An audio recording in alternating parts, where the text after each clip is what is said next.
وہ پرجوش جذبے کے تحت بولے۔ وہ خاموش ہو گئی۔ ان کی ہر گفتگو یوں ہی ہوتی تھی، آدھی ادھوری، با مقصد اور بے مقصد کے درمیان چکر کاٹتی، نرم گرم، تلخ، ماضی اور مستقبل کے درمیان الجھی، حال سے بیزاریت بھری۔ یہ فیصلہ آباد ٹی گراؤنڈ کا علاقہ تھا، جہاں روشنی آنکھوں کو خیرہ کرتی تھی، جہاں زندگی رقص کرتی تھی۔ ہوٹل، ریسٹورانٹ، ڈھابے، مارکیٹیں، شاپنگ مالز اور مختلف اسٹال سے سجا یہ علاقہ دیکھنے والوں کو خود میں گم کر لیتا تھا۔ اس پر رونق اور دل فریب جگہ پہ جا بجا لوگ دکھائی دے رہے تھے۔ گاڑیوں اور موٹر سائیکلوں کا جمع خفگیر موجود تھا۔ پاس ہی موجود پارک میں لوگ اپنی فیملیز کے ساتھ جاتے دکھائی دے رہے تھے۔ پارکنگ میں الگ ہی منظر نمایاں تھا۔ سردی معمول سے ذرا کم تھی، اسی لیے شاید لوگ باہر نکلے ہوئے تھے، کیونکہ زیادہ ٹھنڈ میں اس علاقے میں اتنے لوگوں کی موجودگی مشکل ہوتی تھی۔ وہ زید کے بتائے ہوئے پتے پہ پہنچا تھا۔ گرین بیلٹ کے قریب موجود 4 کرسیوں کے ساتھ ایک میز موجود تھی، جن میں سے ایک کرسی پہ وہ بیٹھا ہوا تھا۔ گہرے نیلے رنگ کی ہائی نیک کے ساتھ سفید جینز پہنے وہ بے نیازی سے اس ماحول کو دیکھ رہا تھا، جبکہ ارد گرد کے سبھی لوگ اسے گھور گھور کر دیکھ رہے تھے، کیونکہ وہ یہاں کا باسی نہیں لگتا تھا۔ حالانکہ وہ پیدائشی پاکستانی تھا، مگر جرمنی نے اسے بدل دیا تھا۔ اب وہ اپنے ہی ملک میں بیگانہ تھا، لوگوں کی نگاہوں کی پرواہ کیے بغیر وہ اپنے مشاہدے میں مگن تھا۔ دفعتاً اس کے کانوں میں ایک آواز گونجی، بابا مجھے بھی بائک چلانی ہے۔ سڑک پہ دوڑتی ہوئی تیز رفتار موٹر سائیکلوں کو دیکھتے اس نے پرشوق انداز میں کہا۔ تو لقمان عالم نے اس کی خواہش پہ حیرت ظاہر نہیں کی۔ بائک کے لیے ابھی تم چھوٹے ہو، اس لیے صرف سائیکل، انہوں نے پیار سے تاکید کی۔ غالباً وہ نوجوان نسل کی رمز سے بخوبی واقف تھے۔ میں چھوٹا نہیں ہوں بابا، پورے 9 سال 3 ماہ اور 12 دن کا ہوں۔ وہ اپنی عمر گنواتے ہوئے زور ڈالنے لگا۔ تم اپنی عمر کیوں حفظ کرتے ہو عدید؟ وہ اپنے سپوت کی سرکت پہ حیران ہوتے تھے۔ اسے اپنی عمر بتانے کا خبت رہتا تھا۔ کیونکہ مجھے بڑا ہونا ہے، اس لیے میں ہر روز اپنی عمر کا حساب لگاتا ہوں، اس نے معصومیت اور سچائی سے جواب دیا۔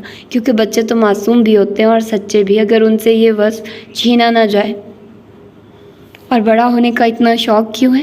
انہوں نے ابرو اچکا کر پوچھا۔ یقیناً وہ کوئی منفرد سے جواب کی توقع کر رہے تھے۔ تاکہ میں ہر وہ کام کر سکوں جس سے آپ مجھے یہ کہہ کر منع کرتے ہیں کہ میں ابھی چھوٹا ہوں۔ صاف گوئی کی انتہا تھی۔ تم بہت تیز ہو گئے ہو، لقمان نے اس کی ذہانت کو داد دی۔ آپ مجھ پہ طنز کر رہے ہیں جبکہ مجھے تعریف لگ رہی ہے، عدید نے ہنستے ہوئے کہا، جس پہ لقمان نے اس کی کمر پہ چپت لگائی۔ یہ لڑکا جانے بڑا ہو کر کیا کرتا، وہ سوچتے رہ گئے، اور وہ ماضی کی یاد میں گم سوچ کر رہ گیا۔ وہ اس لیے تو بڑا ہونا نہیں چاہتا تھا، اسے تو بابا کی موجودگی میں بڑا ہونا تھا۔ وہ ان کی غیر موجودگی میں زندہ کیسے تھا؟ اس نے گہری آہ بھری۔ ماضی کی یادیں کتنا تھکا دیتی ہیں۔ اسے تھکن ہونے لگی۔ اس نے اپنی کن پٹی سلائی، سر میں درد اٹھنے لگا۔ اسی دوران زہد وہاں پہنچ گیا۔ کچھ دیر دونوں بیٹھ کر لائحہ عمل تیار کرتے رہے۔ عدید کافی حد تک سنبھل چکا تھا، ارد گرد نگاہیں دوڑاتے ہوئے۔ اچانک عدید نے زہد سے عجیب سی فرمائش ظاہر کی۔ مجھے لگا تھا تم مجھے شہر گھماؤ گے۔ جانے اس شہر کو دیکھنے کی حسرت دل میں کیسے جاگ گئی تھی۔ جانے اس شہر سے اسے اتنی انسیت کیوں محسوس ہوتی تھی۔ جانے عدید عالم کو فیصلہ آباد راس کیسے آ رہا تھا۔ اس کا خرچہ علیحدہ ہوگا۔ وہ پہلے حیران ہوا، پھر نہایت مؤدب انداز میں اپنی ڈیمانڈ بتائی۔ جیسے مجھے معلوم نہیں، اس نے ہاتھ ہلا کر کہا۔ وہ اسے بہت اچھے سے جانتا تھا۔ 1 نمبر کا کنجوس واقع ہوا تھا زہد نائک۔ اچھے خاصے سمجھدار ہو، پتہ نہیں یہ شادی کرتے وقت تمہاری عقل کہاں گم تھی۔ اس کے جواب پہ آخر کو عدید اسے عقل مند تو لگا، مگر شادی کے معاملے میں وہ اسے صدا کا بے وقوف ہی لگتا تھا۔ میری تو عقل ہی گم تھی، تمہاری تو لڑکی ہی گم شدہ ہے جس سے تم شادی کے خواہاں ہو۔ ان کا جواب پتھر سے دیا تھا عدید عالم نے۔ آیا بڑا مجھے تانا دے گا، بہت جلد مل جائے گی، پھر تمہیں بتاؤں گا، وہ انتہائی انتقامی لہجے میں بولا۔ البتہ اس کا انتقام بھی اس کی ہی طرح مضحکہ خیز ہونا تھا۔ یہ بات عدید بخوبی جانتا تھا، اس لیے اس نے کوئی خاص اثر نہ لیا۔ ویسے کتنی کوئی امیر لڑکی چاہیے تمہیں؟ ٹیبل پہ آگے کو جھکتے اس نے نہایت دلچسپی اور تجسس سے استفسار کیا۔ غالباً وہ اس کی لالچ پرکھنا چاہتا تھا۔ بس اس کا باپ اچھا خاصا مالدار ہو اور وہ اکلوتی بیٹی ہو۔ اپنی پسند کی لڑکی کا خاکہ بنایا تو عدید اس کی لالچ پہ مسکرایا۔ مطلب ٹوٹل جائیداد لوٹنے کا پلان ہے؟ دونوں ہاتھوں کو میز سے اٹھا کر ہوا میں لہراتے ہوئے کہا تو زہد اس کے جواب اور انداز سے متاثر ہوا۔ ہاں تو کیا، میں پوری عمر تمہارے حکم سنوں گا، منہ بسور کر بولا، جس پہ عدید نے اسے گھورا۔ یعنی